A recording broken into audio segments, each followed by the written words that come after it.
Es un libro que abarca toda la teología, tanto del Antiguo como en el Nuevo Testamento. Por lo tanto, en el día de hoy vamos a hablar acerca del poder de Dios. Lo que el Señor puede hacer en nosotros solamente con ese poder que Él te concede. Vamos a orar y vamos a pedirle a Dios que nos aperture, según el libro de Santiago, el entendimiento, la sabiduría a través de la oración. Nos ponemos de en pie para orar ante el Señor y darle gracias por este tiempo. Amado Padre, venimos ante tu presencia a darte toda honor, toda gloria, que solamente tú eres merecedor. Gracias, Señor, porque aún tu doctrina, tu sana doctrina se sigue predicando, ya no en todas las iglesias, pero en las iglesias que es tu casa y es el cuerpo, Señor, y tú la cabeza, que un día vamos a unirnos, se predica esta sana doctrina, Señor. Permite que este pueblo sea más conocedor y que aplique lo que conoce, Señor. No solamente oidores, sino hacedores de la palabra. No solamente conocedores, sino que lleven palabra al que necesita, alimento al que está desvalido, Señor, espiritualmente, anémico espiritualmente. Y que sea llenado no por su poder, sino por tu poder. No porque seamos luz, porque tú eres luz y tú reflejas ese amor en nosotros y resplandecimos en este mundo con tu amor. Nosotros no tenemos luz propia, es tu luz, Señor. Gracias porque nos permitiste, no a los ángeles, sino a nosotros, predicar tu evangelio. En el nombre santo de tu Hijo Jesús. Amén. Tomen asiento, hermanos. Y pues antes de dar inicio, sé que ustedes ya leyeron el boletín. ¿Quién no leyó el boletín? O sea, eso quiere decir que todos lo leyeron. Siempre en la parte de la cara, o sea, en la primera hoja, consigno la prédica, o sea, el dibujo. Y esta vez que dice malas noticias, ¿qué es lo que dice eso? Dice buenas nuevas. Y eso es una palabra que es agradable ¿a quién? A nosotros. Nunca usted le ha dicho, tengo buenas nuevas para ti. Y usted se emociona y dice, wow, ¿qué es? ¿Un carro? ¿Qué cosa? Dime qué es. Pero es una buena nueva. Es algo que usted no se lo merece, pero lo ha ganado. Hay una buena nueva para usted. Alguna vez, quizás cuando nosotros en nuestros países postulábamos a las universidades, no es como acá, es bien difícil estudiar allá, bien difícil. Postulan casi 600,000 personas. ¿Para cuántas carpetas? Quizás unas 1,000 o menos. Se dan cuenta muchas personas y uno dice, uy, ¿cómo habré salido? Y van allá a la lista de los que han podido entrar a la universidad y cuando está su nombre ahí, ¡wow! Esa es una buena nueva. Gracias, gracias, Señor. Claro, ellos no le dicen gracias, Señor. Gracias, inteligencia. Pero sabemos que el Señor nos da la inteligencia porque toda gracia proviene de Él. Quiero decirles que en la Segunda Guerra Mundial, sé que nosotros, bueno, el que habla no estaba, pero algunos que quizás estén aquí en este recinto han estado en los acontecimientos de la Segunda Guerra Mundial. Había un locutor, se llamaba Gabriel Hitor. Gabriel Hitor, él era un locutor de la guerra. Él estaba en la guerra y siempre emitía locución radial a los soldados. Los soldados siempre con su radio AM escuchaban y él siempre, daban buenas noticias. Era algo especial. Siempre decía, hay buenas noticias, hay algo agradable. Él decía, y empezaba así en inglés, les tengo buenas noticias. Hermanos, eso pasó en la Segunda Guerra Mundial. Pero mi mensaje de una buena noticia es el Evangelio, la palabra de Dios. Esa es una buena noticia. Y es una noticia que no pasa de moda. La Segunda Guerra Mundial acabó con todos los millones de personas muertas y algunos ganadores, entre comillas, que no es cuestión de ahora exponer. Pero ya pasó. Estas buenas noticias nunca acaban. Se da cuenta, siempre son buenas noticias. Y la buena noticia es que Cristo murió por nosotros. No sé si Él dirá, eso fue bueno para mí. Pero Él murió por nosotros y esa es una buena noticia. ¿Saben por qué? Porque si no hubiera muerto y sido sepultado y resucitado, y él, recuerden que solamente estuvo 3 días en una tumba prestada porque no necesitaba para más. O sea, a él le bastaba darme por 3 días nomás y te la devuelvo a José de Arimatea. Su buena noticia es que él murió por nosotros. Y la buena noticia es que nosotros, tal como estábamos condenados ¿a qué? A una muerte eterna. A una separación total del Señor. nuestra vida había sido un caos si el Señor no hubiera dejado el Evangelio, porque dice que la paga del pecado es muerte. Hermanos, vean, eso es muy fuerte esa palabra. Cuando he visto predicadores que se han caído de rodillas cuando él dice que la paga del pecado es muerte y el pueblo se ríe, ellos dicen: Señor, abre sus corazones. Deben entender que la muerte es separación total de Dios por una eternidad. Hermanos, a veces una persona llora porque su mujer o su enamorada se va 5 años y está llorando. Y, ay, no la veo, pero separación total del amor de Dios, eso es para llorar. ¿Y cuántas personas allá afuera están muertas? ¿Cuántas? ¿Son pocas? Son muchas. Miren, son muchas. Por eso es que cuando caminamos en un cementerio, ¿o no? En un cementerio, usted camina, los muertos están bien vestidos, pero ahí están, son muertos sin Dios. Usan buenos perfumes, pero están muertos sin Dios. Están en buenos trabajos, pero están muertos sin Dios. Porque sin Dios, todos perecerán. Es simple. Hermanos, el Evangelio no es algo difícil de entender. Si fuera difícil sería para eruditos, pero él dice: mi palabra es tan sencilla que le da revelación aún a los niños que puedan entender esa palabra simple, sin complicación. Complicado es estudiarte un algoritmo de matemática pura y avanzada, un álgebra que te reconfunde la cabeza, la energía atómica elevada a la máxima potencia. Eso es confundirme. Pero decir que Dios murió por mí, que no era merecedor, para darme la salvación, yo les pregunto, ¿es difícil de entender? No es difícil. Y entonces, si no es difícil, ¿por qué el mundo no quiere aceptar a Dios? Yo le voy a decir por qué. Miren, el mundo no quiere aceptar a Dios primeramente porque están confundidos. Y se confunden porque ellos creen ser cristianos porque nacieron en un hogar cristiano.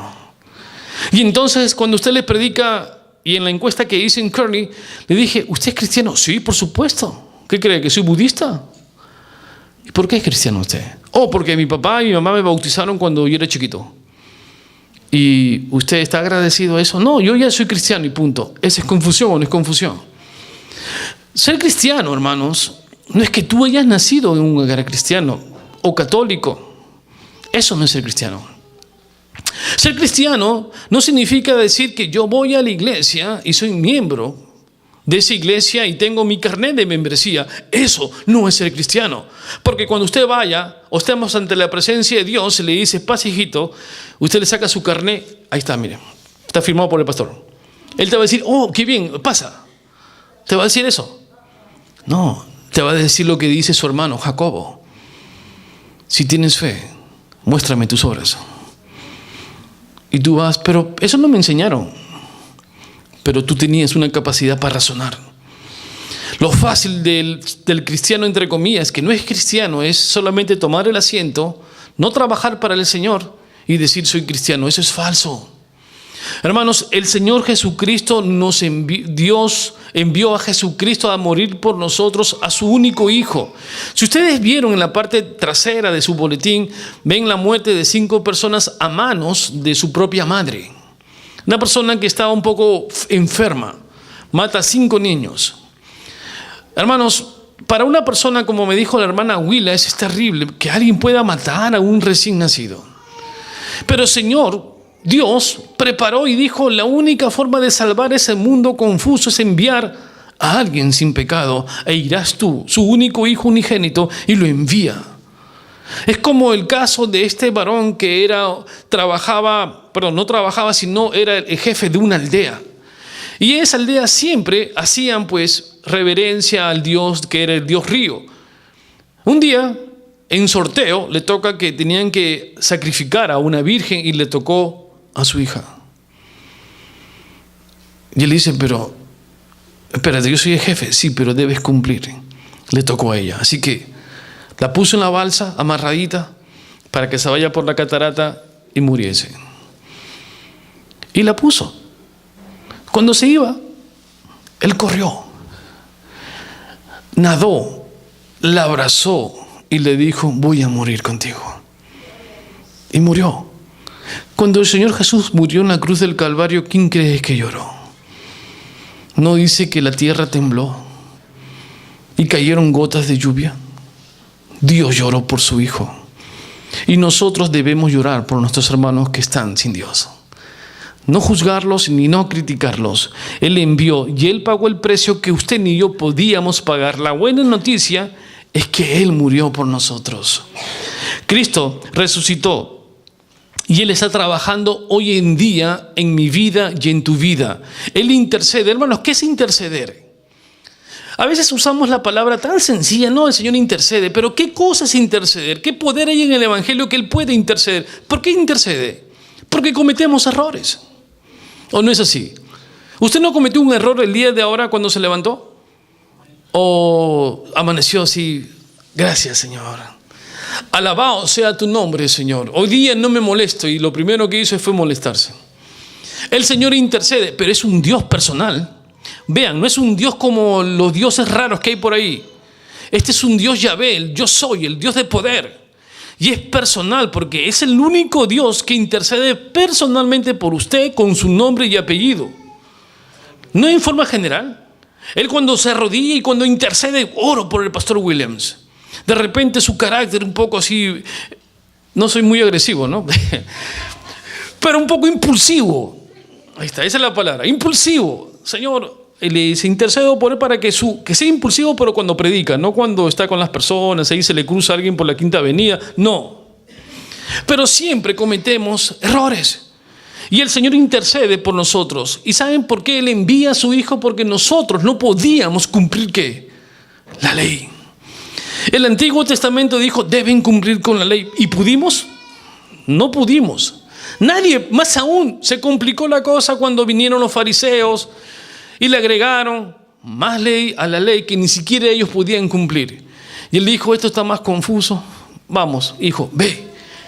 ¿Y qué hizo? Quitó la ley como parte para entrar al cielo. ¿Y qué puso? Nos dio la gracia, su amor. Hermanos, ya la ley es el tren de aterrizaje, pero la gracia es la puerta hacia la eternidad. Hermanos, no podemos cumplir la ley, no puedes cumplir la ley, los 10 mandamientos. El primer mandamiento es amarás a Dios sobre todas las cosas, ¿o no es así? Si Dios de repente un día dijese, bueno, hoy día vamos a llenar la iglesia con todo lo que faltaron al primer mandamiento, no hubiera sitio aquí. ¿Vio? ¿La ley fue difícil? Sí. Pero cuando el Señor viene y dice, vamos a resumir esto en 2 mandamientos. Amarás a Dios sobre todas las cosas y a tu prójimo como a ti mismo. Hermanos, cuando dejamos de amar a su prójimo como a ti mismo, estamos violando el mandamiento. Pero Dios nos concedió eso, nos dio la gracia. La puerta de la gracia ahora está abierta. La pregunta es, ¿por qué no ingresan? ¿Por qué no van? ¿Por qué no van a la iglesia a adorar al Señor y decirle, Señor, gracias por lo bueno que eres? ¿Saben por qué? Porque a veces se hace esto una especie de rutina y la iglesia no es rutina, no es algo que se repite, es la palabra de Dios. El evangelio en primer lugar tiene poder ¿para qué? Para salvación. Y quiero que vayamos a Romanos 1:16 y veamos lo que nos dice Romanos 1:16, escribiéndole Pablo a los romanos.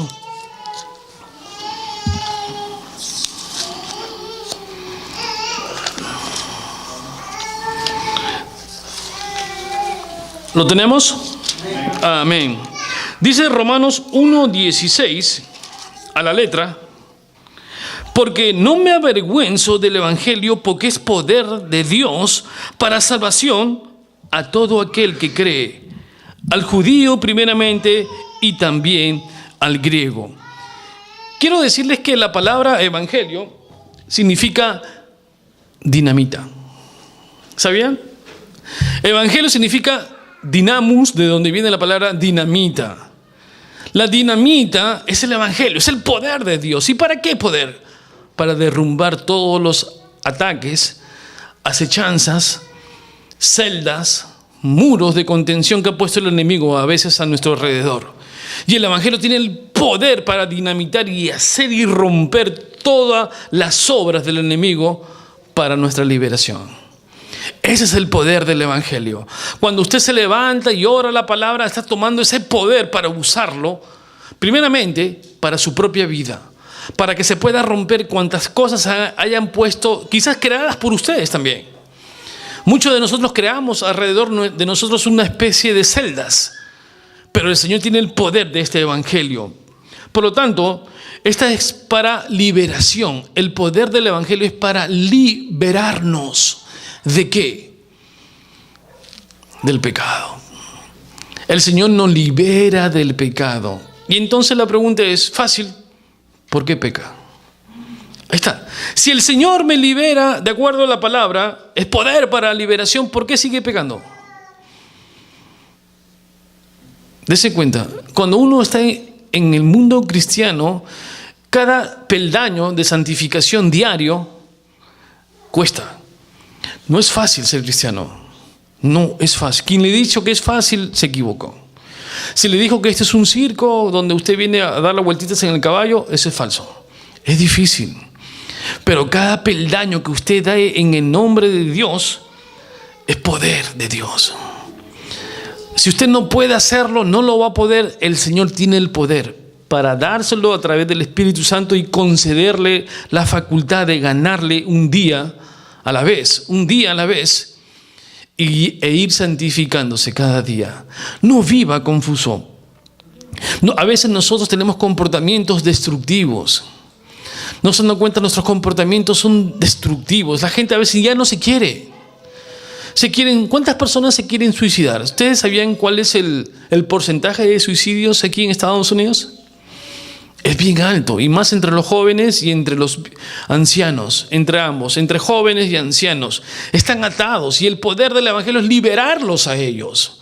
Saberles y enseñarles que el Señor puede salvarte y sacarte de donde tú estás metido. Y esos ancianos y jóvenes se quieren suicidar. El anciano porque dice: ya nadie me ama, pero Dios te ama. Dios es fiel. El joven porque está confundido, no sabe qué hacer. Supuestamente hay muchos caminos, pero todos los caminos no conducen ninguno de ellos a Dios. Solamente hay uno. Hermanos, la tasa de suicidio a nivel mundial es alta. Por lo tanto, hay un carácter, un temperamento destructivo, y Dios tiene el poder para sacarte. El poder de déjate ayudar. Hermanos, déjate ayudar. Lo primero que tenemos que hacer es que cuando usted va al médico, lo primero que va a hacer, ¿el médico le receta inmediatamente? No. Usted no le dice: ahí nomás, yo ya sé lo que tienes. ¿Que tú eres mago? ¿Cómo que ya si ni siquiera me he sentado y ya tú me dices toma la receta? No, así no es. Lo primero que hay que saber cuál es mi diagnóstico. Y Dios y usted conoce su diagnóstico. Este es diferente. Usted conoce su diagnóstico. ¿Sabe en qué prisión está? ¿Sabe cómo entró? La única excepción es que sea irracional, o sea, no razone. Pero si usted está dentro de una cápsula que usted mismo abrió la puerta, pídale al Señor que le dé la liberación con el poder del Evangelio para sacarlos, porque cada acción que usted hace trae una consecuencia. A cada acción, una consecuencia. El pecado, la paga del pecado es muerte. La consecuencia de quizás usted haber tomado un camino, un pensamiento, decir: yo no necesito de Dios, no necesito de ir a la iglesia, el pastor es un pastor y todas las religiones salvan. Esa acción trae como consecuencia algo destructivo para usted. Por eso nosotros los cristianos sabemos que amamos a un Señor, a un solo Dios que tiene el poder para salvarnos. Y nosotros, en cuanto a la buena noticia, es que tenemos que pedirle al Señor que nos quite de todos nuestros errores. Siempre cometemos errores, ¿o no? Siempre. A veces en decisiones totalmente falacias, erradas. Son decisiones que poco a poco van a afectar a nuestra vida, a nuestro temperamento y a nuestra familia. Dice la palabra de Dios, vamos nuevamente al pasaje, dice así: porque no me avergüenzo del Evangelio. Hermanos, hay un libro escrito por McClosh que habla acerca justo del mismo tema. Porque no me avergüenzo del Evangelio. Significa no me avergüenzo de amar a un Dios que tiene todo el poder. No me avergüenzo de predicar las buenas nuevas a quien necesita. Nosotros tenemos que llevar eso, no avergonzarnos. Porque si tú te avergüenzas de Dios, Él, ¿qué va a hacer de ti? se va a avergonzar también. Pero si tú lo exaltas al Señor, Él un día va a estar contigo y te exaltará porque fuiste una persona que viviste acorde al molde de Dios. ¿Por qué nosotros no tendríamos que avergonzar de predicar este evangelio? Te avergonzarías entonces del Hijo de Dios, te avergonzarías de la sangre de Dios, te avergonzarías del sacrificio en el Gólgota, en esos clavos que fueron traspasados, te avergonzarías de eso. Pero Pablo dice, no me avergüenzo del evangelio, no me avergüenzo porque es poder para liberar y es poder para nosotros buscar el significado correcto de la vida. Y el significado es amar y adorar a nuestro Dios. ¿Usted cree eso? Yo lo creo. Hermanos, porque es lo único que a mí me mantiene aquí, es que puedo ser usado por Dios para alcanzar a otras personas. Y eso es importante, porque usted tiene que verlos con los ojos que el Señor ve al mundo, con ojos de compasión. Dice, porque no me avergüenzo del evangelio, porque es poder de Dios, salvación. Pero aquí está lo que le mencioné antes. Aquí está. Sí, es poder de Dios, pero ¿para quiénes? ¿Para todos? Dice, para el que cree. ¿Vio?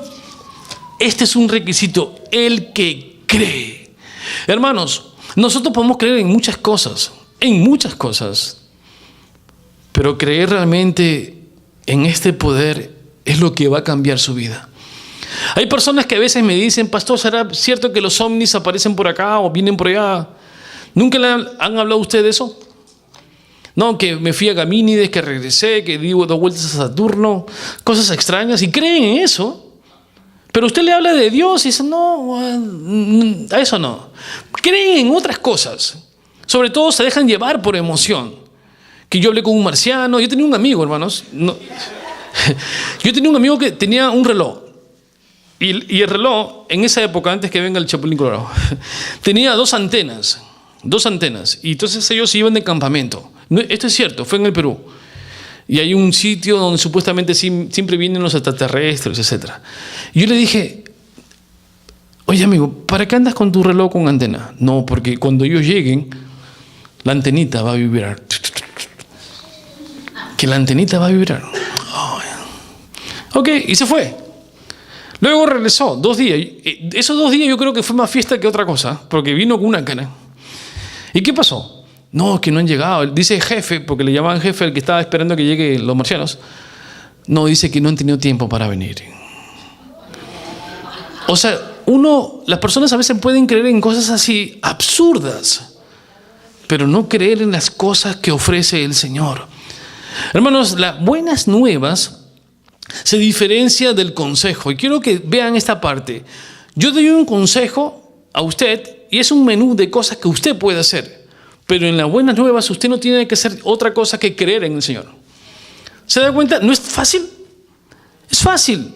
Debe creer en el Señor. Ahora, pero hay 3 verdades encerradas en esta palabra de salvación. 3 cosas que quiero que nosotros aprendamos juntos acerca del pasaje de Romanos. Aceptar al Señor en 3 puntos. Y el primer punto es que el Evangelio tiene poder para limpiarnos. Eso es lo primero que tenemos que aprender. El Evangelio de Dios tiene poder para limpiarnos. Qué hermoso, hermanos. Solo Dios sabe cuántas personas quisieran escuchar estas palabras. Te perdono. Él sabe. Cuando Él nos perdonó, hermanos, el mundo a veces no nos puede perdonar, pero el Señor nos perdona.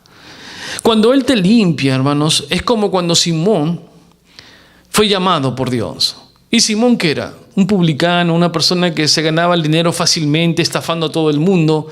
Todo el mundo dijo, creo que puedes ser salvos menos tú, porque tú eres lo peor que hay, la peor calaña. Siendo judío, nos sacas impuestos a nosotros y ganas aumentándoles el precio.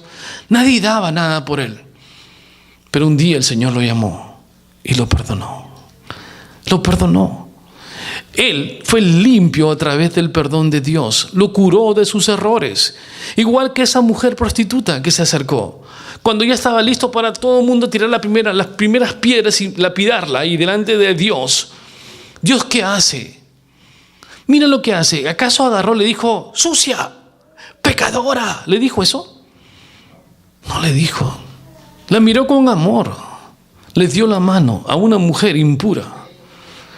Y la levantó y la miró a los ojos. Y solamente le dijo, ve y no peques más. Sí, no peques más. Simple, ve y no peques. Hermano, esto que Dios perdona es cierto. Si no lo perdonó a ustedes sus pecados. Ahora, ¿cuáles son? Deben ser muchos y variados. No importa.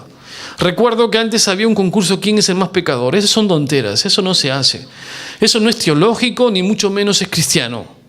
Que yo soy peor que tú porque yo hice lo otro. No, tú no estás en un concurso. El Señor perdonó el pecado y Él lo puso al fondo del mar para que usted no lo recuerde más. No es para que usted se vaya con su yate y se meta y sacar el pecado. No, eso no. Ya está enterrado. Olvídese. Por lo tanto, nosotros en primer lugar, el Señor que nos limpia a nosotros. Nos limpia. Su sangre nos limpia. Y mire, en el libro de Apocalipsis siempre se los menciono casi en todas las prédicas, que lleve sus ropas y lávelos diariamente en las sangres del Cordero. Lávelas en la sangre del Cordero para que sea limpio, para que sea perdonado. La diferencia entre hombres pecadores y otros, ¿cuál es? Algunas personas cuando pecan van a otro lugar, pero no van a Dios. Van a otro lugar menos a Dios. Van y le piden perdón a su esposa, a su papá, a su hermano, pero no le pidieron perdón al primero, al jefe. No le pidieron perdón a nuestro Creador. Y miren, quiero traerles dos ejemplos que ya ustedes lo conocemos. El primer ejemplo, ¿a dónde fue Judas a pedir perdón? ¿A Dios? ¿No fue a los fariseos? ¿Que les quiso devolver el dinero? No necesito, y él le dijo, no, ya tú ya pagaste, toma, y le tiraron las monedas. Él fue a un lugar distinto, no buscó a Dios. No buscó ni siquiera a sus compañeros, que eran los discípulos. No buscó a nadie. Pero ¿a quién buscó Simón? Le falló al Señor también como lo hizo 3 veces. ¿Y a quién buscó? A Jesús. ¿Y Jesús qué hizo? Lo perdonó. Eso, ¿a dónde usted va a pedirle perdón? ¿A quién? A la persona que hirió, pero no tiene que ir acaso también donde el Señor a decirle, Señor, perdóname mis pecados para ser limpios. Por eso es que muchas personas siempre viven con culpa y remordimiento. Muchas personas a veces, cuando usted dice pase adelante, ellos todas las semanas van porque tienen culpa y tienen remordimiento, porque no se acercan al Hacedor, no se acercan a Dios, a decirle, Señor, por último, Señor, esta vez perdona de mis pecados. Eso es. Tenemos que acercarnos al Señor para que nos limpie de todo pecado. En segundo lugar, para que nosotros podamos vivir el evangelio que tiene poder, es que este evangelio que tiene poder nos convierte en nuevas personas. Hermano, si usted sigue siendo el mismo antes de que vino al Señor, usted no nació de nuevo. Usted tiene que ser nueva persona en Cristo Jesús. Nueva persona en Cristo Jesús. Hay un caso de Scott Lander. Scott Lander era un asesino en Londres. Era lo peor. Asesino en serie. Mataba a gente como mosca. Y no tenía remordimiento. No tenía remordimiento para nada. Y las mataba en serio. O sea, no solamente la disparaba, sino gozaba del sufrimiento de cada una de ellas. Es la diferencia, ¿no? Cuando lo sentencian a muerte, él tiene un gran tiempo en prisión. Usted sabe, en la celda, en la antesala a la muerte. Y alguien le predica, porque el que estaba al costado era cristiano convertido. La pregunta es qué hacía ahí. Pero es que se convirtió ya cuando estaba a punto de morir. Y Scott, él se burla de él. Y él le dice, no hagas eso. Tú no sabes lo que va a acontecer. El Señor te va a perdonar. ¿Cómo crees que Dios me va a perdonar si he matado a más de 40 personas? Si me he gozado con cada una de esas personas. ¿Crees que Dios pueda? Si tú le pides perdón, Dios te va a perdonar. Faltando un día para la muerte, un día, lo que él hace es decirle, ya escuché tu oración, o sea, la de su amigo que oró por él, yo también quiero orar. Ujier. Y entonces, él oró y le dijo, Señor, perdóname de mis pecados. Dice que ese momento Scott se sintió liberado. Fue, sí, al patíbulo para morir. El patíbulo es donde lo fusilan a uno. Él fue, pero fue cantando una alabanza al Señor. Hermanos, el Señor perdona. Aún a este asesino lo perdonó. ¿No te va a perdonar a ti? Te perdona. Y si usted me dice a mí, ¿de qué me puede perdonar? ¿Es que usted no sabe qué cosa está fallando?